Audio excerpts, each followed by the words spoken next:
Tá, bom dia, gente. Bom, damos início então à nossa segunda aula de estrutura da matéria nesse quadrimestre à distância. Gente, eu vi os três vídeos sobre a parte do tópico 3 sobre gases. Também revisei um pouco o listado, que a semana passada eu não tinha revisado nada. Revisei um pouco os listados. Na verdade, eu passei por todos os exercícios. Não fiz todos os exercícios, mas eu fui olhando como que cada um deles se faz, né?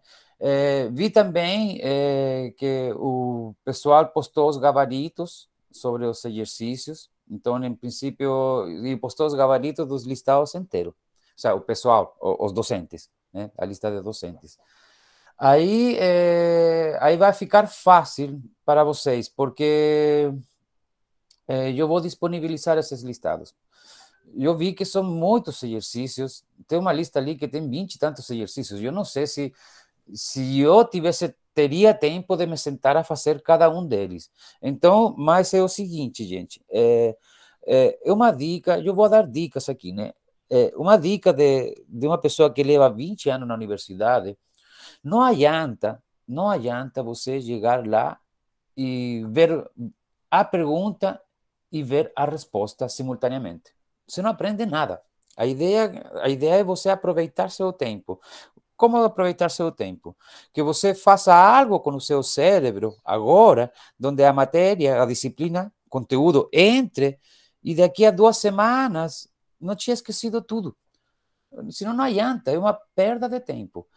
A ideia é você encontrar um jeito, uma memotécnica, né, para que seu cérebro insira um conhecimento e daqui a um ano você ainda fica alguma coisa, sabe?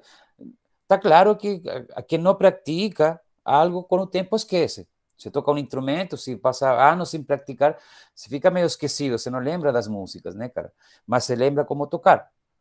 Então, gente, façam alguma coisa. Então, minha dica é a seguinte: eu vou postar os gabaritos, vou deixar os gabaritos para vocês, de algum jeito. Eu não sei se, inclusive, posso postar aqui na. Vou tentar postar, inclusive, aqui no chat agora. Mas, pelo amor de Deus, tenta fazer sem olhar a resposta, né, cara? Sem olhar a resposta. Você tenta fazer sem olhar a resposta. Você precisa entender qual é a sua dúvida. Você vai ler um exercício, você não vai saber fazer nada.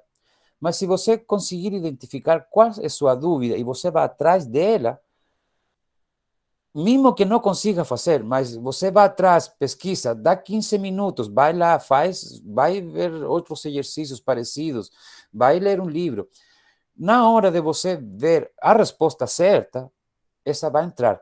Agora, se você vê um exercício, você não sabe fazer e você já lá vai logo de cara ver o gabarito sem tentar, não vai ficar nada daí. Daqui a 2 semanas você não vai lembrar de nada. Então, minha dica é essa, gente. Eu vou postar os gabaritos, mas, por favor, não já tenta fazer sozinho. Deixa o gabarito para não... Quando já o exercício está te tomando muito tempo e você está achando que o negócio tipo, não vai dar.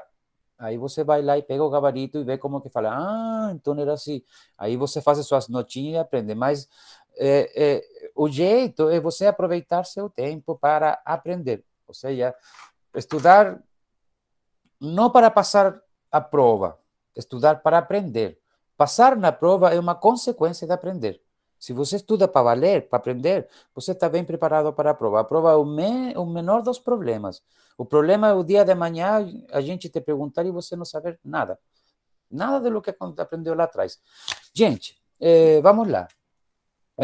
Outras informações antes de começar. Sobre os projetos. Sobre os projetos, eu não, ainda eu vi a lista lá, inclusive atualizei esse documento aqui.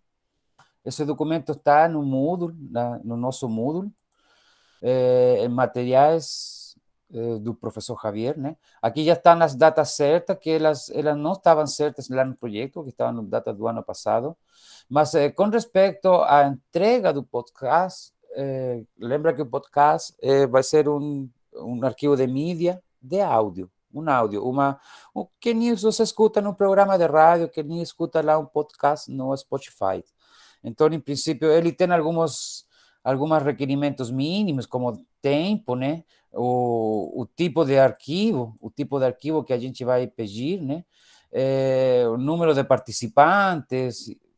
Bom, eu deixei esse arquivo atualizado lá para saber como é que são. Lembrando que aqueles podcasts que ficarem legais, eles vão ficar no acervo da web rádio, da UFBC, e vão estar tocando lá, tal como estão tocando alguns agora, que foram do ano passado. Né? Temos que ficaram muito bom. Uma música que de introdução, daí a pessoa falando, quem falava modulava muito bem, ou fez uma conversa divertida entre uma pessoa e outra, ou mais pessoas, cada um falando um pouco do assunto. O único que não está finalizado agora, de minha parte, é que eu ainda vou adicionar alguns poucos temas. Ainda não, eu não peguei essa planilha e atualizei. Simplesmente está nos. Embora tenha uma treintena de temas, mas eu não atualizei ainda essa planilha. Eu acho que esta sexta-feira eu atualizo, porque me parece muito que vocês já têm que escolher. Embora algumas pessoas já escolheram. A ver, vamos ver aqui a data. Vocês têm já essa semana vocês têm que formar as equipes, mas já tem equipes que já foram formadas. A próxima aula você já tem que ter escolhido o tema. Então, até sexta-feira, essa sexta-feira agora, eu vou terminar de atualizar essa planilha, né? A planilha está aqui. Aqui já postei as 2 aulas sincrônicas que a gente teve, né? La planilha banco de temas para os projetos. Eu vou ainda atualizar, vou colocar mais uns 5, 6 temas, mas já tem uma treintena, inclusive, acho que está aqui. Essa aqui, ó. Então nossa, tem mais de 30 aí, tem 20, 25, aqui tem 15, tem 40. Meu, aqui tem mais 20, ixi, tem uns 70 temas aí, tem bastante. Mas tem alguns que eu quero adicionar, que eu estou sabendo. Então, isso até sexta-feira. Gente, deixa eu ver uma coisa rapidinho. Eu tenho 2 telas aqui, por isso que eu estou olhando aqui do lado. Queria ver se eu já posso postar para vocês disciplina, estrutura da matéria. Queria ver se eu posso colocar aqui arquivos. Deixa eu ver. Listas. Tá. Só um segundo. Será que eu posso arrastrar um arquivo? Não, não foi. Tentei arrastrar um arquivo aqui. Tem como eu passar um arquivo aqui para a conversa? Alguém sabe? Se eu posso ter alguma opção de adicionar algum arquivo? Acho que arquivos não, professor. Você pode mandar o link. Você pode mandar o link do mandar o link, PDF. né? Mas tá, se eu fizer isso agora rapidinho, é só abrir um driver, né? Vamos lá abrir um driver. Vou abrir um driver aqui. Ou postar no Moodle também, não pode? Posso? Os Isso, materiais do como Moodle. que posta no Moodle? Lá na aba dos seus materiais do professor Javier. Não. É que eu não posso postar. Na verdade, eu vou fazer assim. O pessoal pediu para não postar os gabaritos, né? É verdade. É uma questão pedagógica, gente. Ou seja, eu acho que essa disciplina não te pode tomar muito tempo. Só que eu vi muitos exercícios aí. Ou seja, se for para eu começar a fazer os exercícios, eu ia perder um dia inteiro fazendo exercícios aí, para fazer os 3 listados. Então, eu acho que isso é muito tempo. Deixa eu abrir um driver aqui, vou colocar uma pasta, já estou dentro da pasta, vou colocar aqui, está indo tópico 1,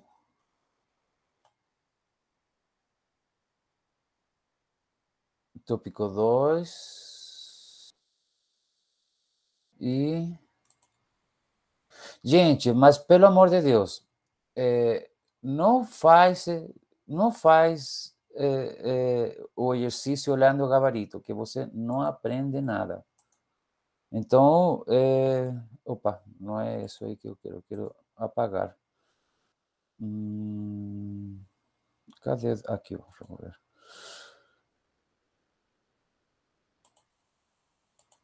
Vocês entendem por que você não pode? Aqui eu posso compartilhar, né? Compartilhar.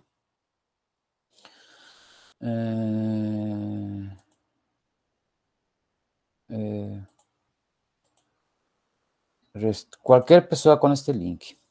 Pronto. Gente, não vai ficar falando nem... Ou seja, se você quer compartilhar com outras pessoas, tudo bem.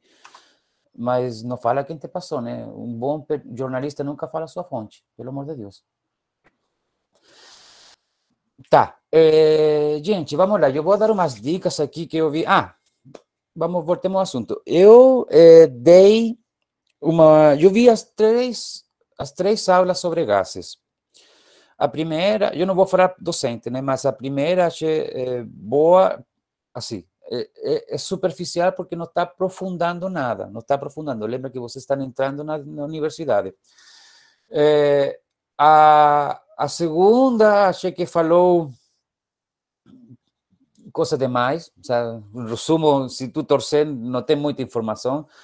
E a terceira, achei que falou demais. Tipo, eu quase dormi com a aula do professor, porque tinha muita coisa, e o tom de voz também, o tom de voz muito plano, né, cara? Então, tinha muita informação e também, se tu eu fiz um resumo de lo que era importante daquela aula, e você vai ver que são 2 slides, o sea, um resumo de informações, de equações. Então, esquece essa última aula e fica só com os 2 slides que eu te vou mostrar na hora de fazer os exercícios. Porque detalhes são importantes, mas não são para todo mundo. Ou seja, lembra que aqui tem gente que vai para a área de administração e tem gente que vai para a área de ciências exatas, sei lá, física, quântica. Aquela pessoa que vai que tem uma vocação mais de cientista, tipo, sei lá, da área da física, química, essa pessoa precisa e ela tem que ir atrás do porquê, do como, de ficar convencido, de demonstrar o que está indo. Mas tem pessoa que não precisa.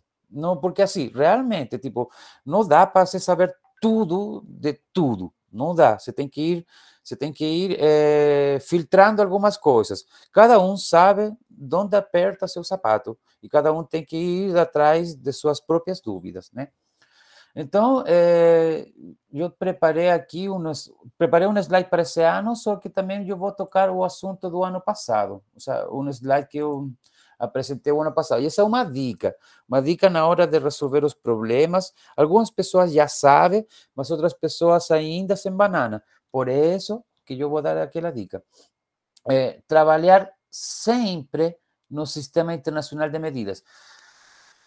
¿Eso es necesario? No, no es necesario. Yo puedo misturar sistemas. Mas a minha experiência me diz que quando tu vai misturar gramo com quilogramo, ou sei lá, joule com outras medidas, né, de energia, caloria, né, quilocaloria, não dá certo, não dá certo. Então, em princípio, qual que é a dica? Você lê o enunciado do exercício, quando você vai notar os dados que ele está dando, antes de começar a resolver o exercício, antes de começar, leva tudo para essas unidades que estão aqui. Metro, quilogramo, segundo, ampere, Kelvin, mol, cândida. Então, aí, você passa para esse sistema, aí você esquece. Esquece de qualquer unidade, você pode até não anotar unidades, que o resultado vai estar no Sistema Internacional de Unidades. Tipo, se você começar a trabalhar tudo, começar todos os dados do exercício em sistema MKS, você não precisa pensar no médio, você não precisa fazer análise adimensional.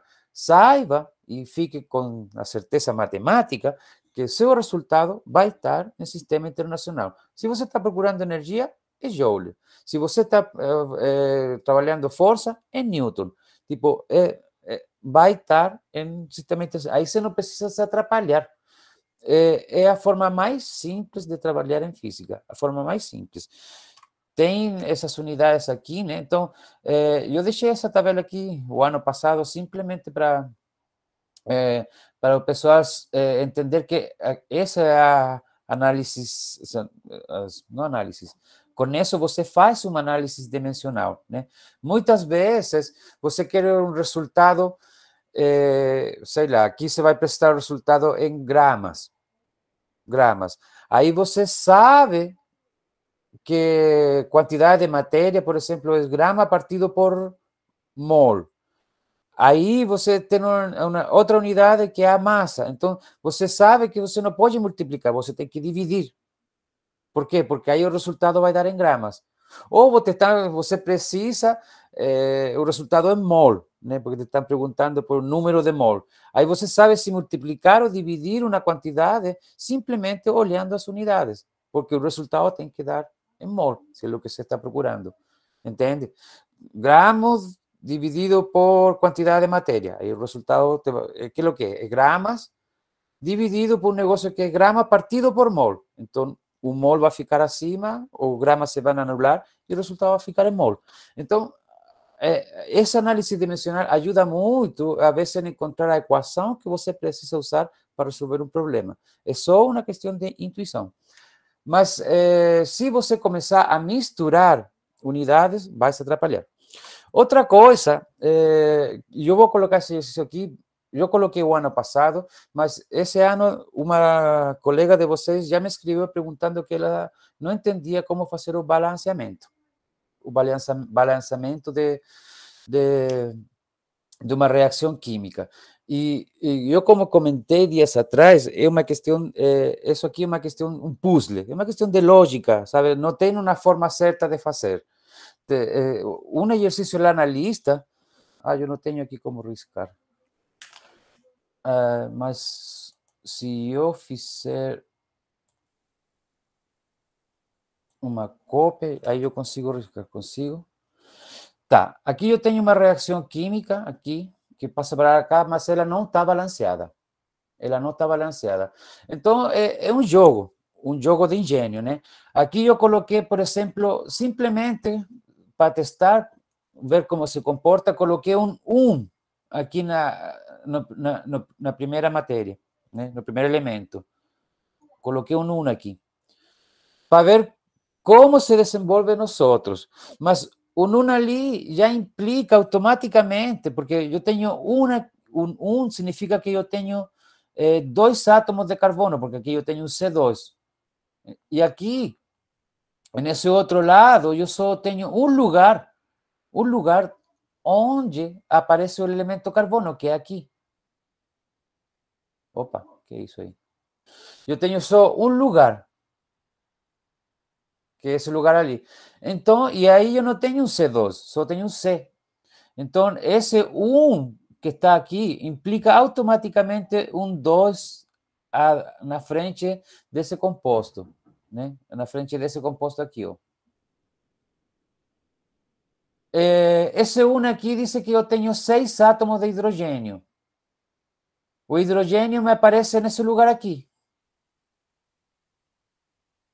Só que eu tenho um 2, então automaticamente eu tenho que, obrigadamente, esse 1 que está aqui, me obriga a colocar um 2 aqui e um 3 aqui.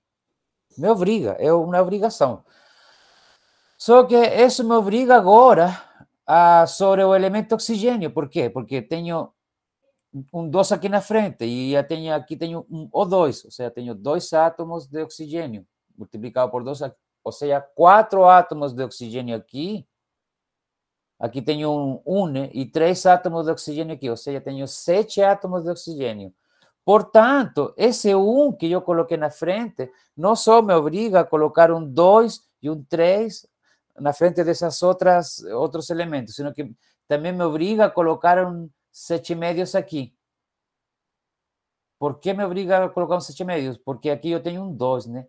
Então, essa, como está aqui agora, ela ficaria balanceada. Está balanceada, mas não está correta, porque não pode ter números fracionários, tem que ter o número inteiro e o menor possível. Então, aí se multiplica por 2 toda essa equação, né? Multiplica por 2,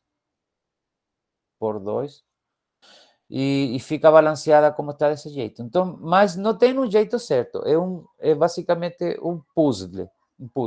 E daí você consegue fazer o exercício tal como a professora Patrícia indicou, né? Vai obtendo quantos mol e quantos gramas por cada elemento, sabendo que a massa tem que se conservar. Daí se resolve os outros problemas, né? Mas balanceamento é simplesmente uma estratégia. Você pode colocar um valor em uma das estequiometrias, ou seja, um dos elementos que você acha mais simples, né? E daí a lógica te implica o seguinte: não tem um jeito, não tem uma forma de fazer, é um puzzle, né? Um jogo de engenho, basicamente.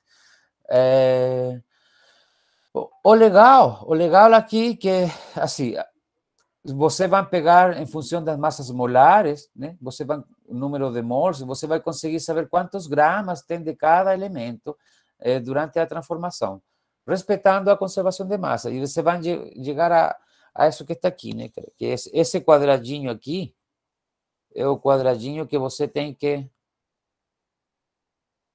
saber fazer. E daí você vai ter toda a informação possível. Eu vi que na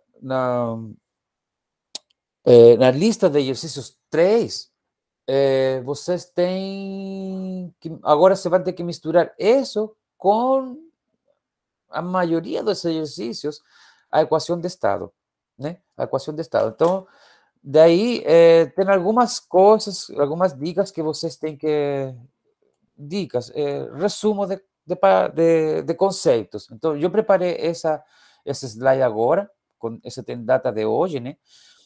Que resume um pouco o que você tem que saber. Eu tirei isso das 3 aulas que eu vi ontem, que são as aulas que você viu, com respeito à teoria de gases, né? Tá, tem que saber isso que está aqui. Eu não sei se eu contei para vocês, mas eu tenho... já poderia ser até uma anedota com respeito ao número de Avogadro, porque eu estudava física, eu estava no 3º ano de física, velhão, né, cara? E eu não entendia o número de Avogadro. Eu morria de medo de falar sobre o número de Avogadro, porque eu nunca entendia por que um gás tinha que ter sempre um gás. Ainda não era simplesmente um número de átomos, sino que ou átomos ou moléculas. Falei, meu, não entendo como, por que o número de Avogadro implica que tem que ter o mesmo número de moléculas. Até eu descobrir um dia que o problema era a minha pergunta. Ou seja, por que um gás tem que sempre ter o mesmo número de moléculas? O sea, a pergunta era por quê? Hasta que eu deixei de me perguntar por que o número de Avogadro era o número de Avogadro. E simplesmente me centrei em saber o que era o número de Avogadro. Ao mesmo número, perdão, a um gás, à mesma pressão, à mesma temperatura, ao mesmo volume, sempre tem o mesmo número de moléculas. E ponto. Tipo, deixei de me perguntar por que o número de Avogadro é o número de Avogadro. E simplesmente me parei para saber o que faz o número de Avogadro. Meu, nunca mais teve problema, nunca mais teve vergonha de falar do número de Avogadro.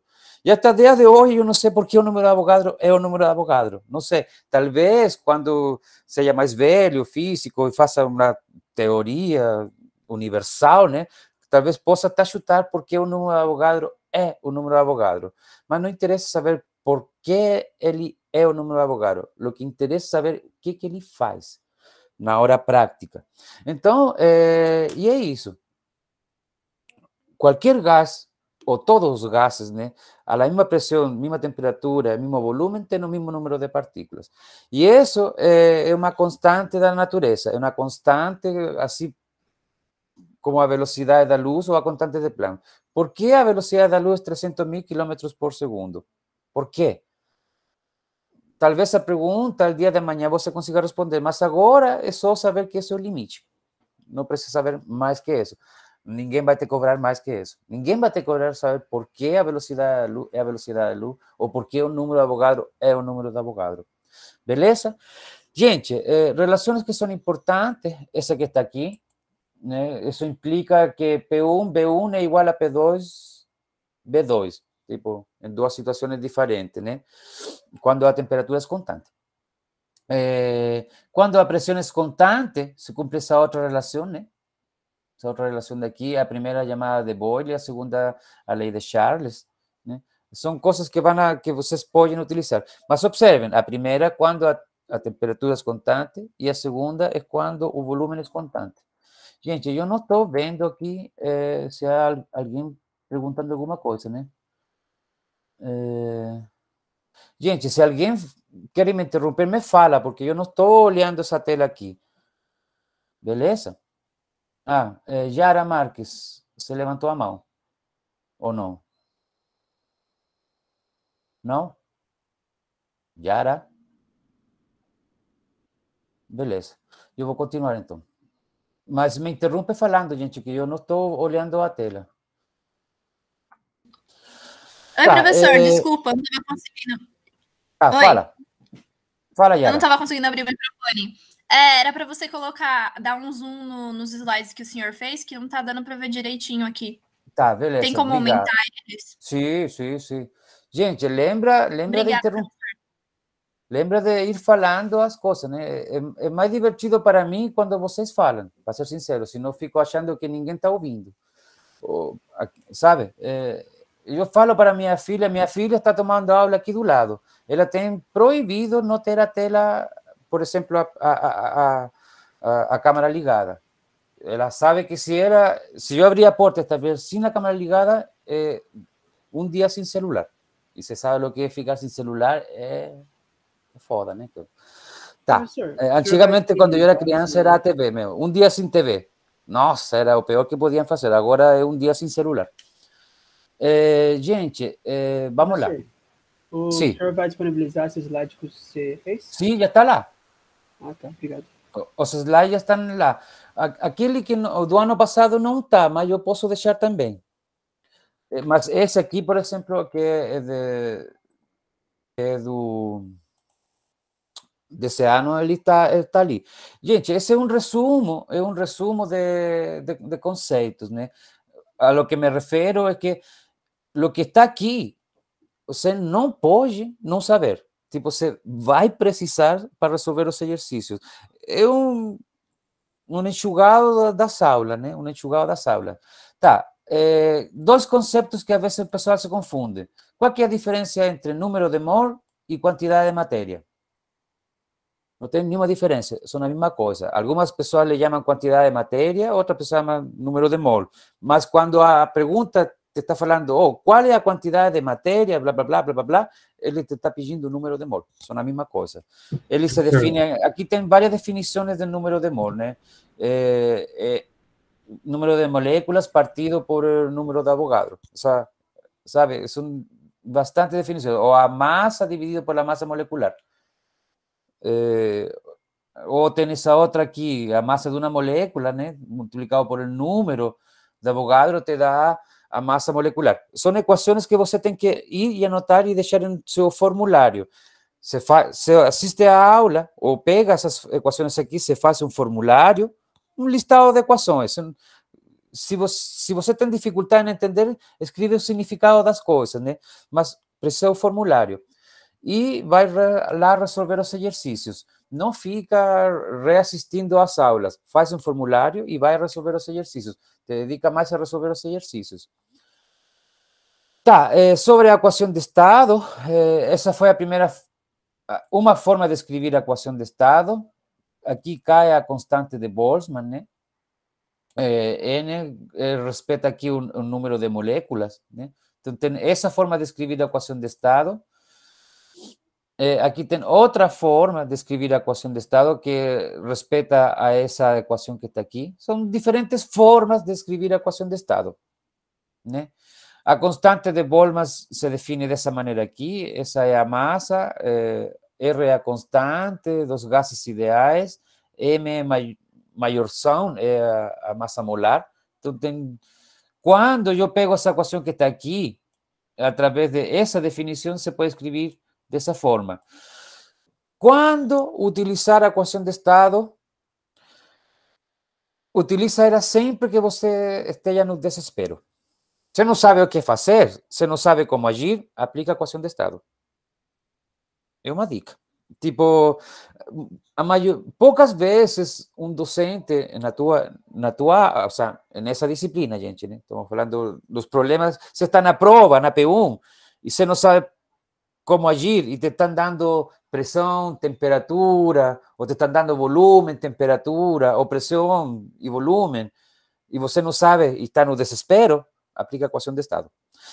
¿Por quê? Porque nessa área, nessa parte da disciplina, não vão te exigir muito. Provavelmente, 80% da chance que seja para utilizar a equação de estado, seja para simular a equação de estado do gás ideal. Qual que é esse gás ideal? É um gás onde as moléculas estão tão separadas que elas não interferem umas com outras. Então, isso já implica que se elas estão muito separadas, então tem poucas moléculas golpeando as paredes do gás, a pressão é muito baixa. Então, ele é válido quando a pressão é muito baixa. Como a pressão é inversamente proporcional à temperatura, implica que a temperaturas muito elevadas também é válido. Mas, basicamente, é essa. Não há muita interação entre as moléculas, tanto que a equação de gases ideais já aparece o termo que tem que ver com a interação das forças moleculares, que é o parâmetro A, que é esse parâmetro que está aqui, né?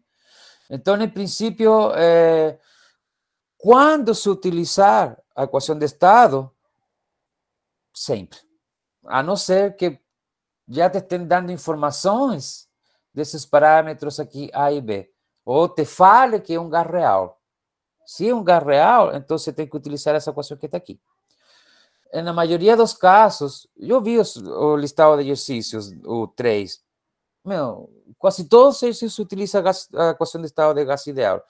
Ela é muito importante para utilizar como chama? Tirar a quantidade de matéria, o número de mol. Esse N é o mesmo N que está aqui acima, é o mesmo N. Então, você pode trabalhar dessa maneira. Algo que eu acho que eu não anotei aqui, que as condições normais de isso eu não anotei, eu deveria ter anotado. Mas muitas vezes vai aparecer isso aqui. Eu vou utilizar aqui porque aqui eu consigo riscar. Posso até fazer... Ah, não, já sei o que eu vou fazer.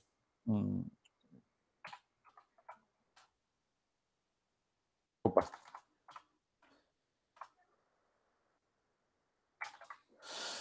Muitas vezes vai aparecer assim, condições normais de temperatura e volume. As condições normais de temperatura e volume, estamos falando de temperatura igual a 20 graus Celsius e pressão 1 atm. Então, a informação que te vai dar o exercício não te vai falar isso que está aqui. Não te vai falar isso. Te vai dar essa informação que está aqui. Mas essa informação implica que estamos falando de 20 graus Celsius e temperatura 1 atmósfera. Se chamam condições normais de temperatura e pressão.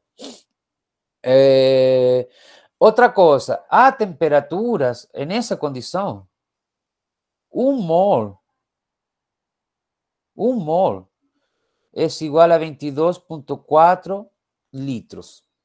Essa é outra informação que não está escrita explicitamente, mas ela sempre, o professor falou disso em um dos vídeos, me parece muito que falou no primeiro vídeo. Então, isso é uma dica. São coisas que tem que anotar. Eu deveria ter anotado isso nesse slide e eu esqueci de anotar. Então, quando aparece essa sigla CNTP, então automáticamente eso es válido e automaticamente eso es válido. Então, são dicas que estão escondidas dentro dos enunciados dos exercícios. Beleza? Tá, aqui eu fiz uns comentários sobre o que significa um gás ideal, né? E também coloquei a equação de um gás real, que é essa equação que está aqui, onde o parâmetro A tem que ver com as forças de interação, que é desprezível em um gás ideal, e o parâmetro B tem que ver com o volume molecular, né? Não vão trabalhar muito com isso, não. Tem uns poucos exercícios só. É importante saber, né? Mas no desespero, lembra a dica do Javier, no desespero, utiliza a equação de estado de gás ideal. Até eu faço isso muitas vezes, tipo, não sei como agir, já bota a equação de estado de gás ideal, que alguma coisa aproximada ao resultado correto vai dar. O pessoal falou muito da lei de Graham, né? Mas só falou a lei de Graham como se cumprindo dessa forma aqui, onde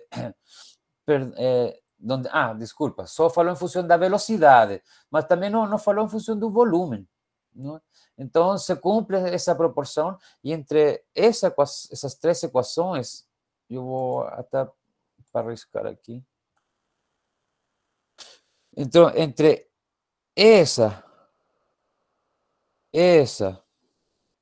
e essas equações você vai conseguir resolver todos os problemas que estão no listado. Porque para resolver os problemas, você vai precisar...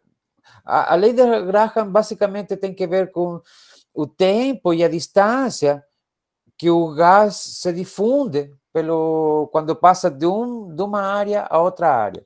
Tem um exercício ali de uma pessoa espirrando um sprayzinho num lado de um quarto e no outro lado...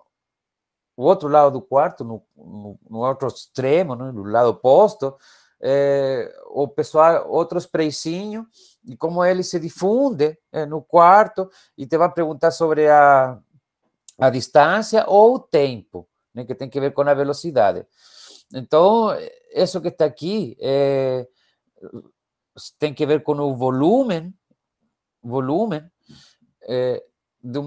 que uma substância consiga se espalhar, e ela é função da raiz quadrada da massa molar, né?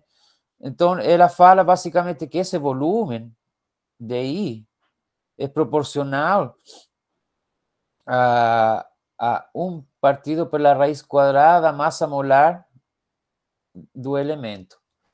Então, quando tu divide um com o outro, né? Divide dois casos diferentes, vai chegar a essa equação que está aqui. Essa equação que está aqui. Gente, eu acho que desde 15 já. O que eu tinha para comentar é isso. A ver, tem mais alguma coisa? A terceira aula. Gente, a terceira aula foi muita informação, foram 40 minutos, eu quase dormi no negócio. E depois do almoço, depois de comer, aí complicou. Eu fiz um resumo das equações que são importantes, né? Pressão, como função da velocidade quadrática média, essa que está aqui. Energia cinética média, essa que está aí. Quando utiliza a equação de estado, essas equações se transformam nessas outras que estão aqui. Anota direto no seu formulário e vai resolver os problemas e desencana da aula. Essa é a minha dica. Não perde tempo. Daí tem algumas coisas. O interessante, talvez o conceito mais interessante seja o conceito de livre caminho médio, que esse conceito ele é utilizado em muitas equações e responde a muitos fenômenos, né? Quando eu acelero uma partícula, por exemplo, eu coloco um campo elétrico entre os extremos de um espaço. Então, o livre caminho médio é fundamental para entender descargas elétricas, as faíscas, né? Por exemplo, se eu colocar um campo elétrico e a partícula acelera, acelera. Se tiver muito poucas partículas, o caminho livre médio é muito longo, e a partícula consegue acelerar até o final sozinha e chegar a uma velocidade enorme. Se tiver muitas partículas, a partícula não consegue acelerar o suficiente que ela já choca. Começou a acelerar, chocou. Colidió con alguna otra. Comenzó a acelerar, colidió. Entonces, digamos, ella no consigue tener energía suficiente. Mas si tiver un libre camino medio que no sea ni muy grande, ni muy pequeño, a partícula consigue acelerar o suficiente como para llegar a un átomo, a algún otro átomo que está no medio camino, ¿no? Y ahí ela conseguir golpear con energía suficiente para extraer un eléctron. Ahí aparece, o extraer un pedazo de partícula. Ahí aparecen duas partículas, elas van a acelerar lo suficiente y esas duas van a golpear con energía suficiente como para extrair más duas partículas y se van a transformar en 4, y 4 en 8, y 8 ya puede parecer, no caso de ser un campo eléctrico y ser un eléctron, por ejemplo, esa partícula, aparece una descarga eléctrica. Lo interesante es que esa descarga eléctrica no acontecería si no tiver partículas no medio, ou seja, o livre caminho médio ser muito grande, e não aconteceria se tiver muitas partículas e o livre caminho médio ser muito pequenininho. Então, se dá em condições específicas, por isso que as descargas elétricas, os raios, né, se dão em condições bem específicas. Se tiver muito condensado, não há descarga elétrica. Se não tiver nada, não há descarga elétrica. Precisa uma condição especial. Livre caminho médio é um tópico interessante. Talvez a última parte da aula seja a mais interessante dessa última aula. As equações para livre caminho médio são só essas duas que estão ali, onde D é o diâmetro, perdão, o rádio, nesse caso, o rádio efetivo da colisão de choque. Aqui está especificado basicamente o que seria o D. Mas, com respeito a essa última aula, eu acho que esse slide aqui resume todo o que você precisa saber. Beleza? Eu acho que agora sim que não tem mais nada para falar. Isso acabou. Professor, sim. Desculpa, mas essa lógica da energia cinética tem muitas aplicações assim, por exemplo, desde o... como é que fala? A teoria dos gases ideais e reais é aplicado, por exemplo, na indústria, nessas áreas mais práticas, assim? Porque são muitas fórmulas, eu fiquei até achando que era...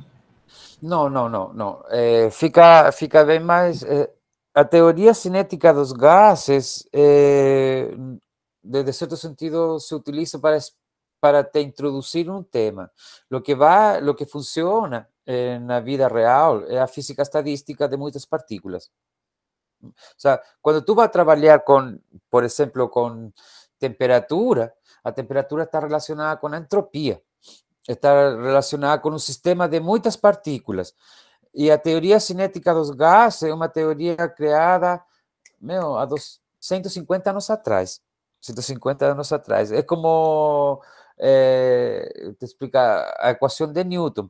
Ela é válida para os exercícios na vida real, mas na vida prática, quando tu está fazendo mestrado, doutorando, o que é válido é a física estadística. Que a física estadística, ela contém a teoria cinética dos gases, mas a teoria cinética dos gases não contém a teoria da física estadística. Digamos, é uma teoria primária. Você precisa saber, sim. Por quê? Porque ela explica várias coisas. Por exemplo, te vou dar um exemplo. A física estadística, perdão, a teoria cinética dos gases diz que a energia média de um sistema de partículas, energia média de um gás, por exemplo, tem um gás, o gás está se mexendo ali no meio.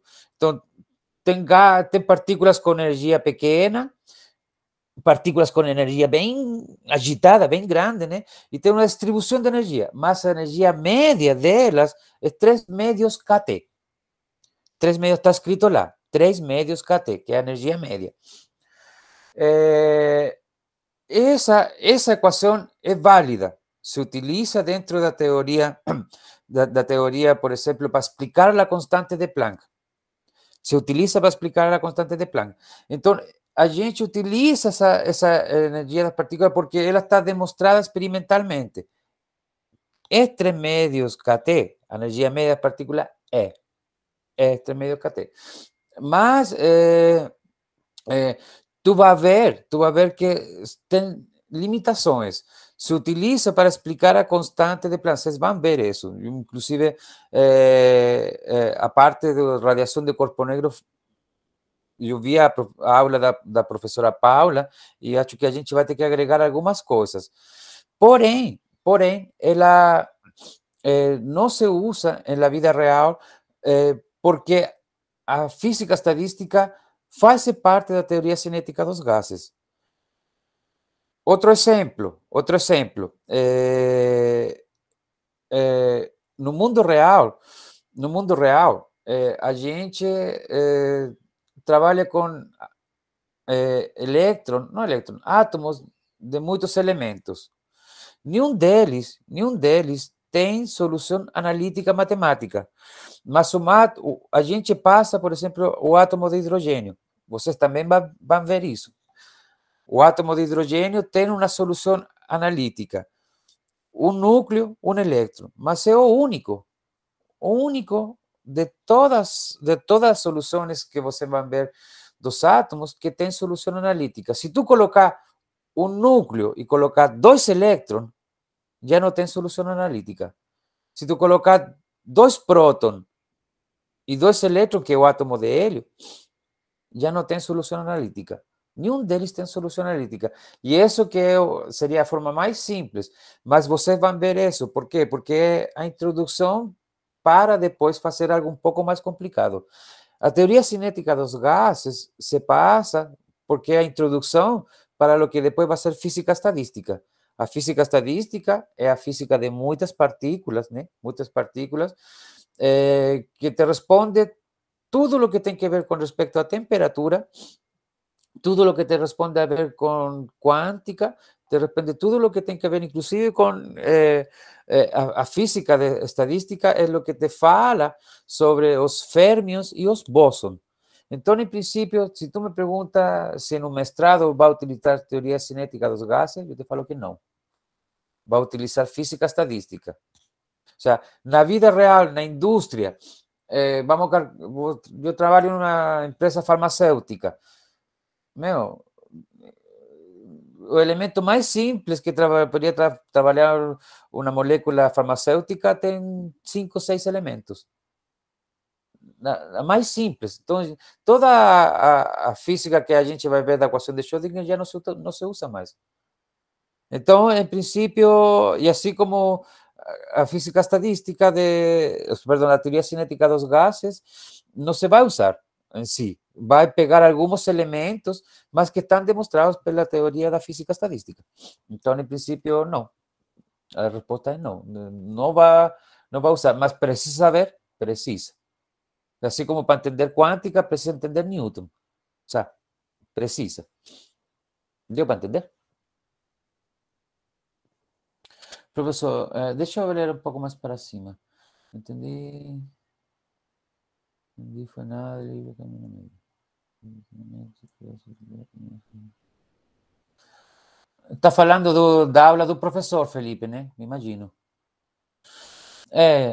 Foi difícil aquela aula lá, concordo.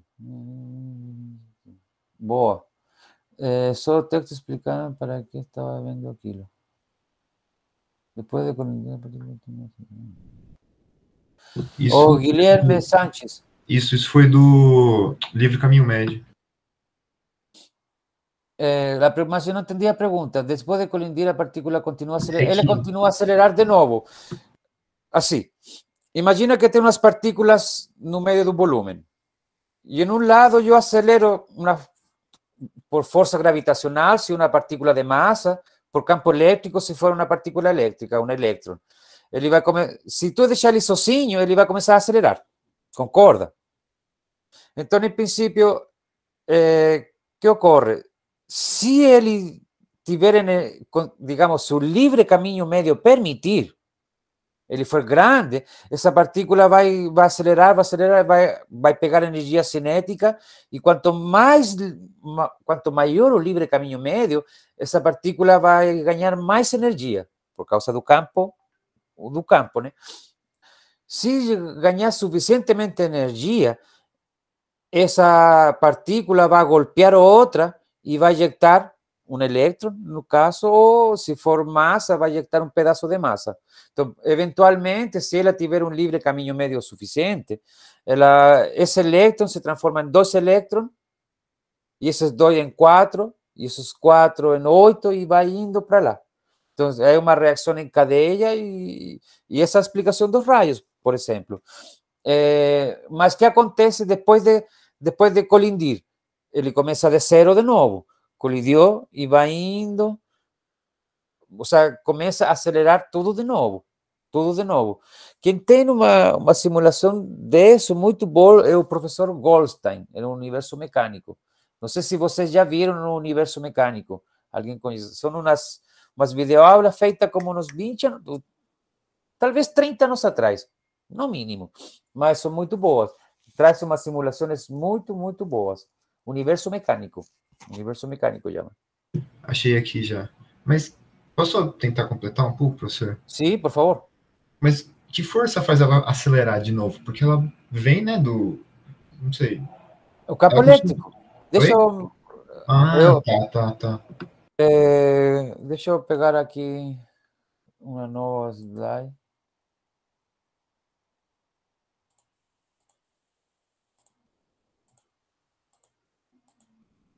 Estou riscando aqui.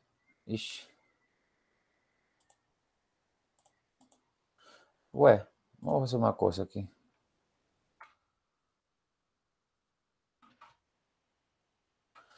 Tá. Suponho que eu tenho aqui um campo elétrico. Aqui eu vou colocar o positivo e aqui o negativo. Okay? Tem uma distância, aqui embaixo tem uma distância D, né? Então, eu vou colocar um elétron aqui, ó. Vou colocar um elétron. Um elétron se vai ver atraído ao polo positivo. Então, ela vai começar a andar. Só que esse campo elétrico implica que ela vai acelerar. Então, ela vai começar devagarzinho, vai pegar impulso, e se tu deixar ela vai golpear o outro extremo de uma maneira muito brusca. Supondo que ele tem espaço suficiente, né? Mas no gás por exemplo, na atmosfera, isso acontece também, essa aceleração? Sim. Acontece que nenhuma massa cai em direção à Terra, mas tem que ter um campo elétrico aplicado. No espaço não tem campo elétrico. E a Terra tem campo elétrico, é verdade. Tá, mas pensa isso dentro de um laboratório. Ou pensa isso na máquina de Van der Graaf. Sabe, 2 polos onde começa a rodar um negócio e pá, aparece uma faísca. Sabe aquela máquina lá? Que você começa a rodar, que começa a criar energia eletrostática, e entre os 2 polos aparece uma faísca. Sim. Tá. Essa faísca não apareceria se aqui não tivesse nenhum tipo de substância no meio caminho. Se aqui, vou marcar com vermelho, se aqui não tivesse nada, ela não apareceria. O que vai acontecer agora, por exemplo, se ela tiver muitas partículas no meio caminho, muitas partículas mesmo, mas muitas, né? Essa partícula verde que está aqui, ela vai começar a ir aqui, vai acelerar, mas não vai chegar a acelerar o suficiente como para conseguir ejectar um elétron da outra partícula. Então, ela vai chegar aqui, vai chocar, Aí vai começar a acelerar, ela chocou e vai começar a acelerar de novo.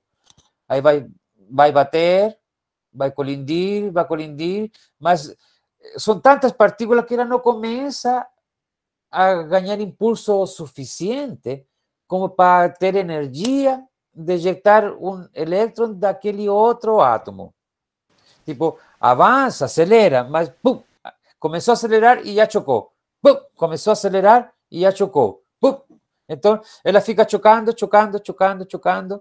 E o único que tem, que depois de muito tempo, o elétron vai chegar aqui. Depois de muitos choques, muitos. Mas não vai ter faísca. Porque para ter faísca tem que ter um monte de elétron. O que tem que acontecer? Ele tem que ter... Sim. Essas outras partículas também não vão começar a se movimentar? Então, não, o que vai acontecer, o elétron não vai conseguir mexer ao núcleo. O que o elétron vai fazer vai ser ejectar um elétron. Isso é o que vai acontecer. Aqui, vou fazer um desenhinho aqui do lado. Núcleo cargado com cargas positivas. Daí os elétrons estão em um orbital, não é uma órbita. Por enquanto, eu vou desenhar isso como se fossem órbitas circulares, mas depois você vai ver que não são, de fato, órbitas circulares. Os elétrons ficam aqui mais ou menos, um elétron.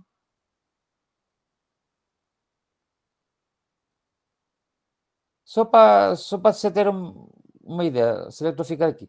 Quando um elétron está vindo, né? Nessa direção aqui, o que vai acontecer? Ele vai golpear um elétron que está aqui, por exemplo, ele vai tirar esse elétron que está aqui. Que cor? Esse vai golpear, supongo que golpea esse elétron que está aqui.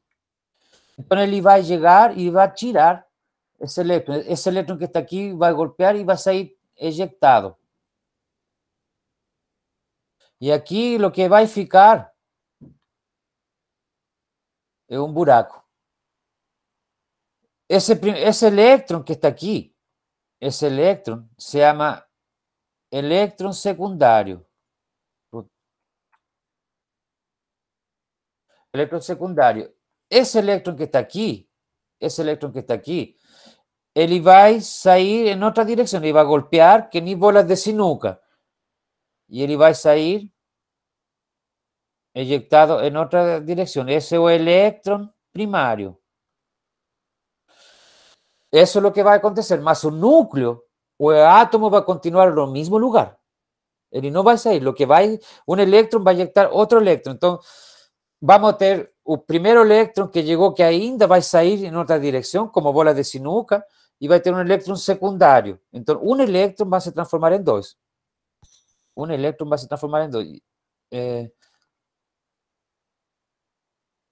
Isso é o que vai acontecer depois de uma colisão. E isso é o que acontece aqui se as partículas que eu tiver, elas só tiveram um pouco de partículas e não muitas partículas, que esse elétron que está aqui, ele vai ter energia o suficiente, ele vai acelerar, até ter uma energia o suficientemente grande como para conseguir ejectar um elétron daqui. E aí vai ter um elétron que vai sair para cá e outro elétron que vai sair para cá. E esses dois vão se transformar em 4, e os 4 em 8, e assim vai ir indo até formar a faísca. Coisa que não aconteceria se tivesse o livre caminho médio muito grande, ou não aconteceria se tivesse o livre caminho médio muito pequeno. Por isso que para você ter uma faísca, você precisa de condições especiais, uma condição precisa de pressão, né, ou temperatura, né, pressão e temperatura dentro de um volume, uma condição bem específica. Se a pressão for muito grande, não tem faísca, se a pressão é muito pequena, não tem faísca. É assim que funciona. Professor, para que serve essa faísca? Qual é a função dela? Eu não entendi muito bem o que para que serve. A gente está explicando. Sabe? Para que serve um raio? para equilibrar as energias, sei lá. Ah, então Mas essa faísca que a gente está Oi? falando é faísca como de fogo mesmo. Eu achei que era outra coisa. Não, faísca, estamos falando aqui nesse caso de um raio, né? A Ah, tudo faísca. bem, entendi. Tem a máquina eletrostática de Van der Graaf. Sabe, você vê Entendi. geralmente nas férias de ciência, no SESC da vida lá, você vê as férias de ciência, sempre aquela máquina que tem dois polos.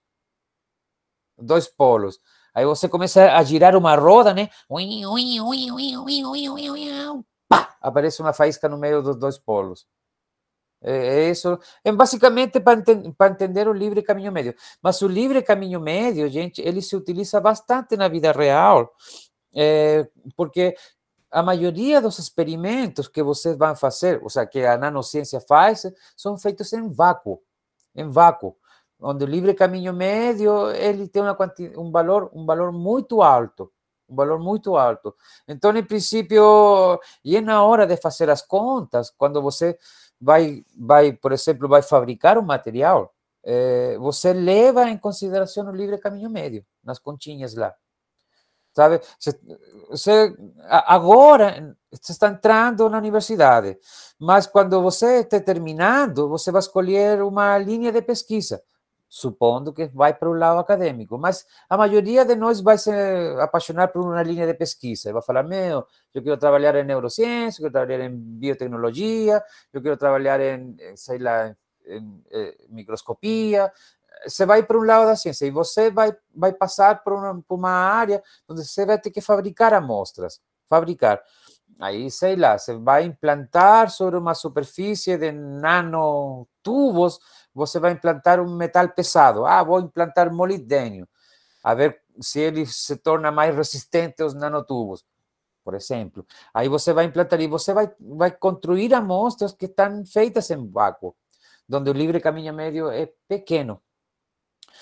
Assim, são partes que talvez você nunca mais veja livre caminho médio. Se vai trabalhar, por exemplo, na área da neurociência, talvez você nunca mais escute desse conceito. Mas são coisas que você tem que algum dia ter visto na universidade. E ainda se vão ver, porque essa é uma...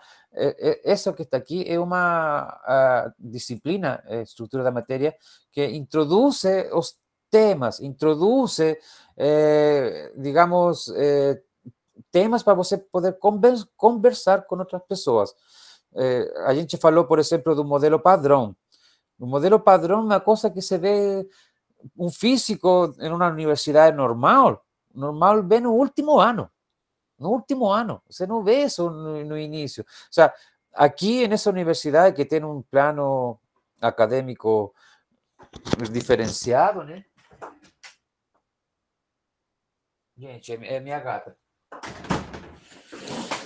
Que tem um plano acadêmico diferenciado, você está tendo esse papo de coisas, entre comillas, teoria cinética dos gases, não é usual ver em primeiro ano. Isso não se vê, tipo, sabe? Mas essa disciplina traz o intuito de você já ir se acostumando a alguns conceitos que você vai ver com mais detalhe lá na frente. Sabe? E é bacana, porque aí você automaticamente identifica algumas coisas que você fala, esse negócio é formidável. E outra pessoa vai falar, esse negócio não serve para nada. O sea, vai dando já um início de que você gosta, você começa a se encontrar com essas coisas. Eu realmente, uma coisa, não sei se será porque eu estudei física, né, que eu acho esses temas fascinantes, o sea, fascinante no sentido de que, tu começa a entender tanta coisa, mas tanta coisa do porquê a vida é como é, né, cara, que tu começa a falar, que sorte que eu estudei o que eu estudei. O sea, isso me passa a mim particularmente, mas eu sei que nem todo mundo sente esse tipo de paixão, né? Tá bom, já. Olha aqui, ó. Ele gosta de ficar aqui atrás dormindo, cara. Então, gente, essa ideia... Acho que eu vou parar a conversa, porque senão... Vamos continuar conversando, mas eu só vou interromper a gravação, senão fica muito longa. e ninguém olha.